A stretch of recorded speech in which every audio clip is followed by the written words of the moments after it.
Que hemos escuchado durante años y realmente se queda en el aire, los bonos de carbono y el mercado de los bonos de carbono. Marcelo sabe muchísimo más que yo en el tema de bonos de carbono, es un especialista, es presidente de la Asociación de Bonos de Carbono del Ecuador, ¿cierto? Carbono, sí. Y tiene un don para comunicar, el que lo siga en las redes sociales le queda clarísimo por qué los bonos de carbono pueden ser en la práctica la solución al problema económico que tiene el Ecuador. Así de profundo y de grande. Bienvenido, Marcelo.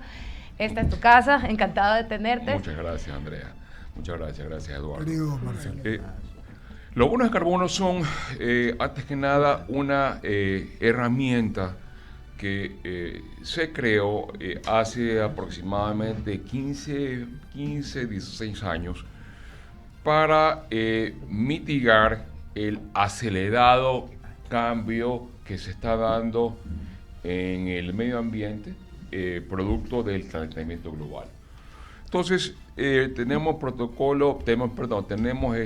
el acuerdo de Kioto, después tenemos acuerdo de París, 97 y 2016, si no me equivoco.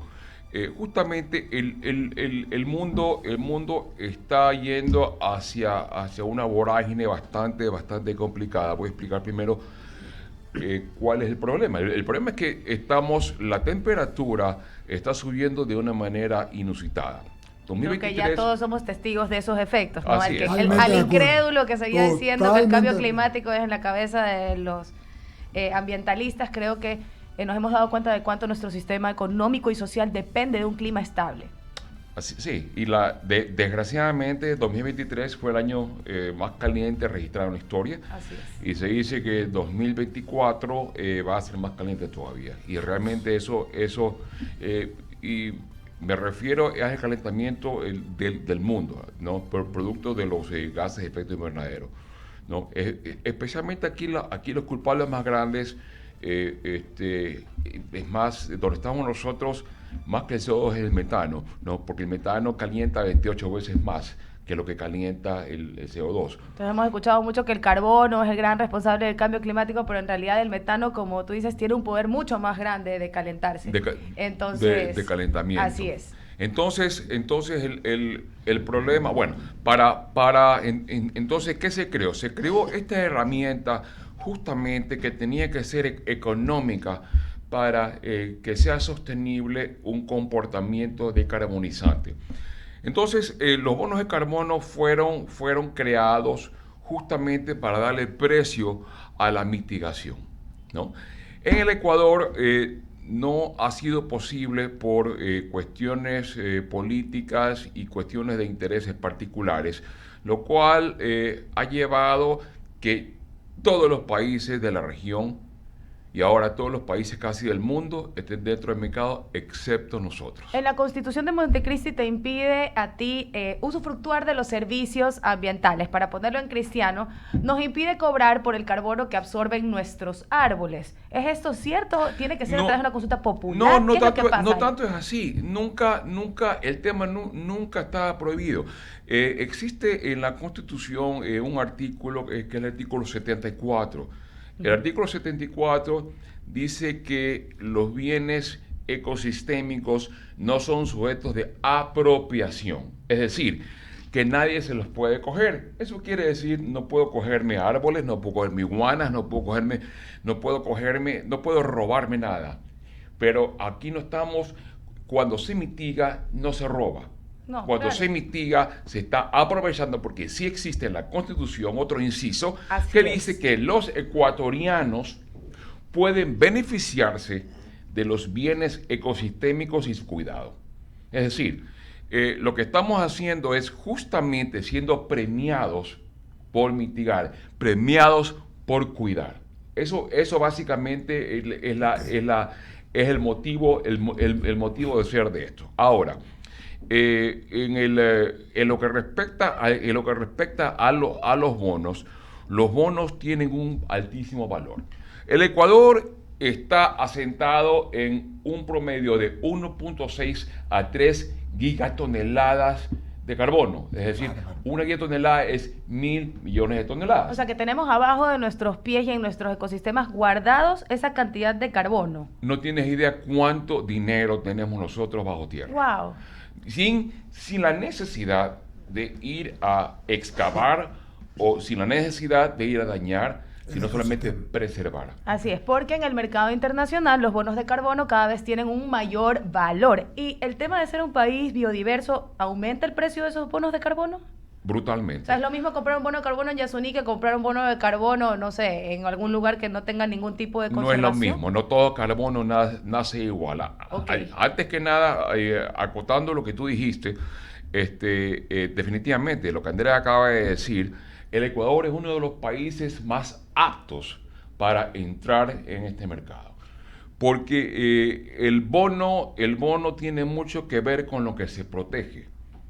Es decir, el Yasuní tiene bonos de carbono que fluctúan entre los 30 y $200 la tonelada, porque los bonos se miden en toneladas, ¿sí? Entonces, esta tonelada de mitigación anda con un promedio de $100 aproximadamente. La tonelada de carbono que mantenga el Yasuní de esa región en particular. ¿Y por qué vamos a esto? Y bien que lo trajo a colación Andrea. El tema de Yasuní, que es un tema que hasta hoy no lo entiendo, porque solamente dejando de explotar Yasuní, el Ecuador, según Forest Trends 2009, estaría percibiendo $1.100 millones al año. ¿Qué es lo que te está diciendo? ¿Qué es lo que va a dejar de ganar el Ecuador por explotar en petróleo Yasuní? Que eso es lo que te genera, es lo mismo. El Ecuador va a dejar de percibir 1.200 millones. Exacto. Es decir, tendríamos un déficit de 100 millones. Ahora, vamos al otro gasto. El gasto de levantar la infraestructura sería de $1.800 millones, claro, que es una fortuna. Alguien decía, y se rasgaban las vestiduras de señores de las petroleras, diciendo, uy, vamos a tener que gastar. No tenemos que gastar nada. Yo no sugiero mitigar, yo no sugiero biorremediar a Yasuní. Lo que yo estoy sugiriendo, y se lo presenté al presidente en su debido momento, es crear una gran productora de plántulas para reforestar las áreas que están deforestadas cerca. ¿Cómo se hace esto? Con una estructura de agricultura vertical. Es muy sencillo, muy fácil, muy asequible, y no solamente nos permitiría secuestrar carbono, sino producir oxígeno y estar entregando biodiversidad a zonas depredadas, ¿no? Entonces, me parece súper interesante. Me parece un tema que no todo el mundo lo entiende, por eso le pedí a Andrea, arranca tú, porque realmente fue muy didáctico. Finalmente, si es sustentable, tiene que ser también sustentable económicamente. Y estás dando ahorita un ejemplo, están casi empatando el partido. Y dice Andrea que tenemos debajo del Ecuador, ¿cuánto? No, Marcelo nos cuenta que se mide en toneladas y que obviamente cada tonelada que sea en un lugar biodiverso como Galápagos o Yasuní tienen un mayor valor, pero sobre todo y un poco para entender el contexto económico mundial, ¿no? Estamos acostumbrados a basar los bonos del Estado, por ejemplo, ¿en qué? En lingotes de oro, sí, ¿cierto? Claro. Los lingotes de oro son muy útiles y el oro es muy bonito, pero la economía mundial está girando a tratar de más bien sustentar estos bonos de los estados en servicios que al mismo estado le sirven para ahorrar impuestos. ¿Por qué?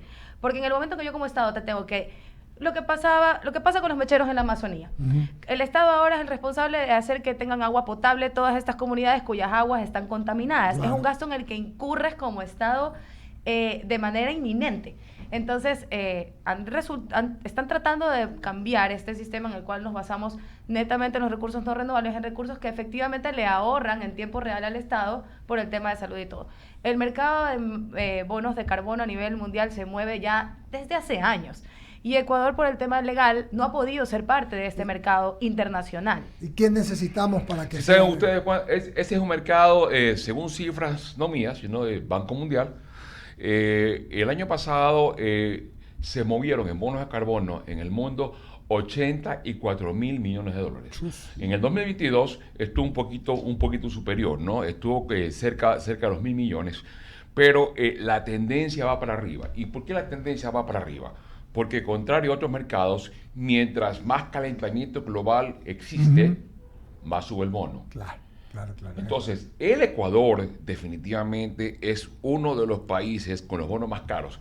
Le doy un ejemplo, el bono de manglar. Ya. El manglar es uno de los tesoros que tenemos aquí. Se llama bono azul. En el ¿verdad? Ecuador Carbono se han azul. talado. El manglar tiene tres tipos de carbonos. El manglar secuestra carbono atmosférico, secuestra carbono verde y secuestra carbono azul. Por eso la tonelada de carbono en manglar bordea los $100. Aparte de toda la protección que da al ecosistema y la protección que brinda a las poblaciones porque el manglar es una barrera de protección y de filtración, ¿no? Entonces, los manglares son sumamente valiosos. Son más importantes que los mismos parques. Por supuesto. No, Andrea no nos hizo ver. Por No lo sabíamos, Tú como alcaldesa de Guayaquil, vas a coger un Guayaquil, le talas todos los manglares y prepárate para hacer una inversión, pero, perdóname la palabra, del carajo, en cunetas, en manejo de aguas lluvias, en que no hayan inundaciones. A lo que se refiere, Marcelo, es que no solamente el manglar es necesario para una ciudad como Guayaquil, que es impensable sin manglar porque la próxima subida o oleaje desaparecemos, sino que solo por el hecho de no talarlo, tú estás recibiendo $100 por cada tonelada que ese carbón está siendo 100% interiorizado. cuantificado. Y esto ya funciona en el mundo. Javier Segarra, por favor, siga usted, hermano. Gracias. Solamente después de haber escuchado una serie de cifras y de datos, a veces me pregunto, o los ecuatorianos o Marcelo nos deberíamos preguntar, ¿qué es lo que hace el Estado en todo esto? A ver, voy a ser cuán honesto puedo ser. No, todo lo que tengas todo que lo que tengo que ser. ser. Es que a veces uno se pregunta, a ¿qué hay veces aquí? no me gusta herir susceptibilidades, Claro. pero me he visto obligado últimamente a hacerlo. A ver, el Estado no ha hecho absolutamente nada. Yo vengo comunicándome con el señor presidente de la República y con ministros desde el año pasado, hablándoles sobre lo que hay que hacer. Opté por ya dejar de insistir porque no le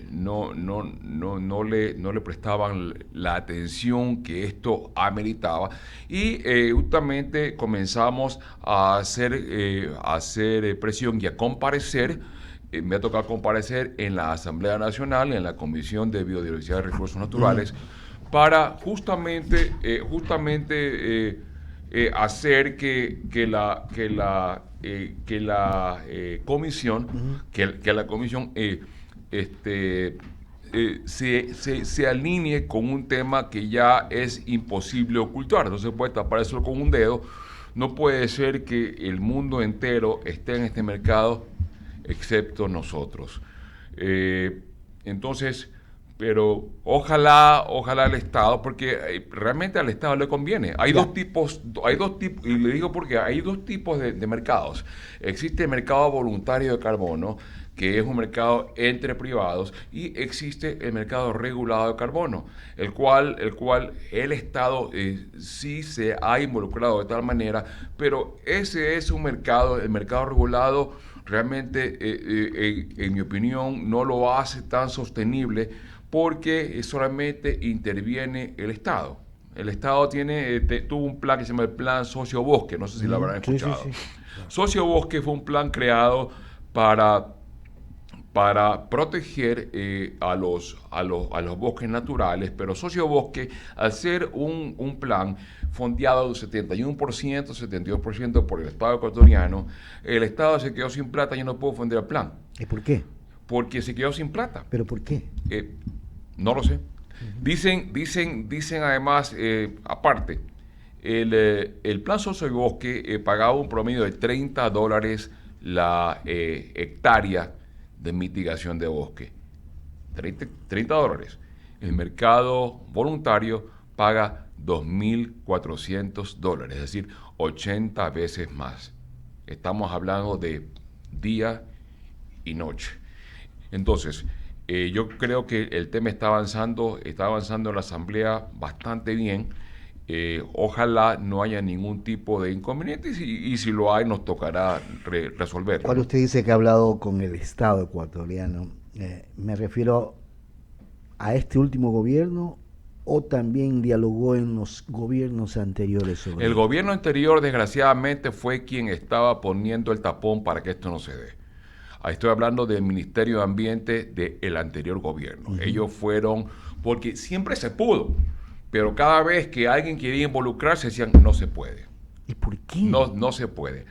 Son intereses. Hay que preguntarles al señor ministro anterior por qué no le daba paso, pero no le daban paso. Es decir, tuvimos que entrar a pelear desde hace 2 años en la Asamblea Nacional, privados, para que el tema iba. Mire, el mercado voluntario de carbono es un mercado que traerá al Ecuador más de $2.000 millones al año, solamente para el Ecuador. De eso se benefician pueblos y nacionalidades, empresarios, GATS, bosques, o sea, todos esos actores y más de 100.000 plazas de trabajo rural. ¿Qué tan difícil es para un gobierno hacer lo que se tenga que hacer para beneficiarse de lo que usted está señalando? ¿O son intereses o desconocimiento político, o desconocimiento científico o desconocimiento de lo que sea para evitar o para impedir que esto ocurra en nuestro país? Yo pienso que es un poco de todo lo que usted ha mencionado. De todo.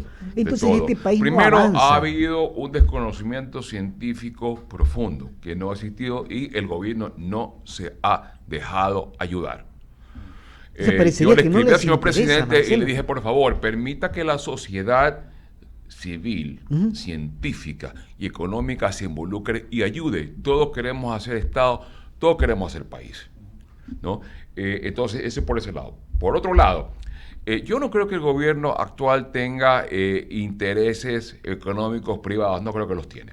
Pero creo que el anterior tenía otro tipo de prioridades y yo pienso que han quedado elementos rezagados dentro del actual ministerio, los cuales no estaban permitiendo dar paso a esto.